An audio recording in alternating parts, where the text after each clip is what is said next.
আসসালামু আলাইকুম, স্বাগতম রুহানি উস্তাদ ইউটিউব চ্যানেলে।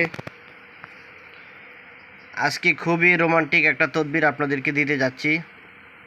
এটা হলো বাচ্চাদের আয়না দর্পণ এবং বাচ্চাদেরকে চোখ বন্ধ করে তাদের চোখের সামনে মোয়াক্কেল হাজির করে কাজ করা। তো আপনারা কিভাবে কাজগুলো করবেন আমি আপনাদেরকে নিয়ম কানুন সব সুন্দর করে আমি বলে দিতেছি। এটা পরীক্ষিত একটা আমল। তো আপনারা দেখেন, আমি যেভাবে বলে দেব ওইভাবে আপনারা কাজ করবেন। ইনশাল্লাহ বাচ্চাদের চোখ আপনারা খুলতে পারবেন। তাদেরকে কাজল দিয়ে, তাদের নখের মধ্যে কাজল দিয়ে তাদের নখের মধ্যে মোয়াক্কেল হাজির করতে পারবেন, আয়নাতে মোয়াক্কেল হাজির করতে পারবেন, তারপরে চোখের সামনে মোয়াক্কেল হাজির করতে পারবেন। দেখেন, ছোট বাচ্চা আয়না দর্পণ ও চোখে দেখা। বাচ্চার চোখ বন্ধ করে বলতে হবে ইয়া বাতিনু 11 বার। ইয়া বাতিনু, বাচ্চাকে প্রথম বলবেন চোখ বন্ধ করার জন্য। ইয়া বাতিনু 11 বার পরে চোখের মধ্যে ফু দিবেন। তারপরে ইয়া জাহিরু 11 বার পরে চোখের মধ্যে ফু দিবেন। তারপরে ইয়া বাসিরু, এটা 11 বার পরে চোখের মধ্যে ফু দিবেন। তারপরে সূরা ফাতিহা 3 বার পরে চোখে ফু দিবেন। তারপরে সূরা ইখলাস 3 বার পরে চোখের মধ্যে ফু দিবেন।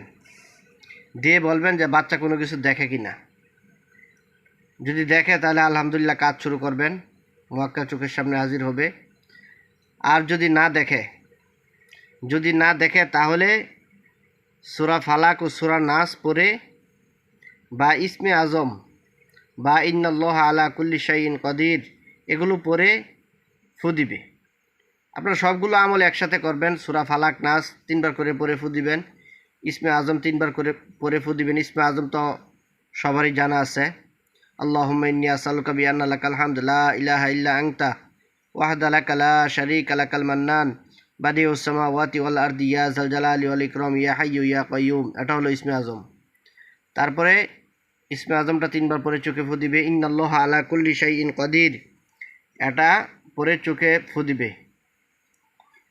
ঠিক আছে, ইনশাল্লাহ দেখবে। যদি না দেখে তাহলে যেভাবে আপনি প্রথম থেকে যেভাবে আমি বলে দিছি শেষ পর্যন্ত এই প্রথম নিয়মে আবার প্রথম থেকে করবে। ঠিক আছে, এভাবে যখন আপনারা 3 বার করবেন, ইসমে আজম পরে পরে লাস্টে আপনারা আমলের শেষে ইসমে আজম পরে পরে ফু দিতে থাকবেন। না আসলে ইসমে আজমও পড়া যায়। ইসমে আজম পরে ফু দিলে ইনশাল্লাহ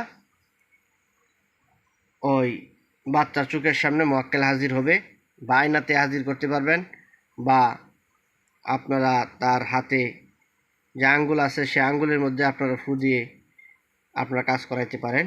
ইনশাল্লাহ খুব ভালো আপনারা ফল পাবেন। নখে কালি দিয়েও আপনারা করাইতে পারবেন, মোয়াক্কেলের মাধ্যমে আপনারা কাজও করাইতে পারবেন। ঠিক আছে, তো এভাবে আপনারা কাজ করুন। তো আপনাদেরকে এই আমলগুলো আরও শক্তিশালী করার জন্য এই যে এখানে যে আমলগুলো বললাম, সূরা ফাতিহা, সূরা ফালাক নাস, ইয়া জাহিরু ইয়া বাতিনু ইয়া বাসিরু, সূরা ইখলাস, তারপরে ইসমে আজম, ইন্নাল্লাহা আলা কুল্লি শাইইন কদির, সূরা ফালাক নাস, এগুলো আপনারা যদি কিছুদিন আমল করে নেন, কিছুদিন আমল করে যাকাত দিতে হবে।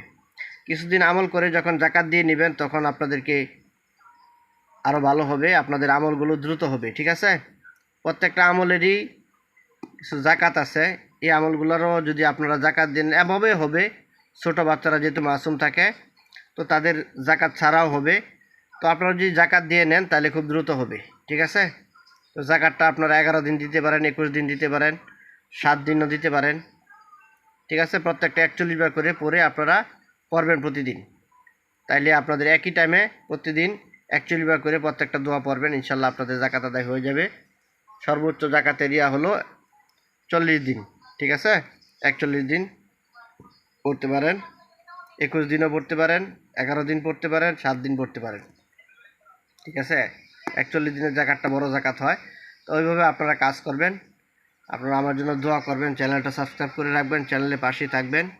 আপনাদেরকে আরও সুন্দর সুন্দর তদবির, ভালো ভালো আমল আমি দিব। এই যে এটা ডায়েরি থেকে আজকে আমলটা আমি আপনাদেরকে দিলাম।